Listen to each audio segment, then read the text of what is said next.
Given that a and b are positive integers, determine the smallest positive integer x such that square root of bx over a becomes a positive integer. Here we have an irrational number. Let's rewrite this number in fraction form. So I'm going to let 1.333 keeps going forever. That's going to be equal to x. And if I multiply by 10 each side, then 13.33 is equal to 10x. Now subtract first equation from second equation.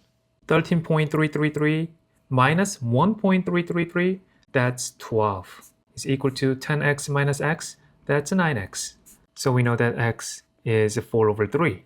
So if we rewrite this equation down here, 4 over 5 times the square root of b over a is equal to square root of 4 over 3. And root 4 is 2, right? So that's going to be equal to 2 over square root of 3. So square root of b over a is equal to 2 over square root of 3 times 5 over 4. And that is equal to, if we simplify this number, that's 5 over 2 root 3. Since we're looking for the smallest positive integer x, such that this expression becomes a positive integer, that expression square root of bx over a, that is equal to square root of b over a times the square root of x. And this expression can be written as, here, square root of b over a, that's a 5 over 2 root 3. So 5 over 2 square root of 3 times the square root of x.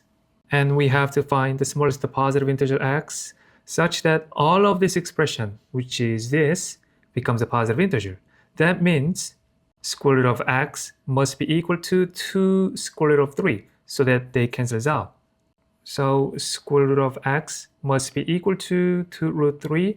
And if we square each side, x is 2 squared 4 times root 3 squared 3, which is 12. So if x is 12, this will be cancelled out, and then square root of bx over a will be equal to 5. So the answer is 12.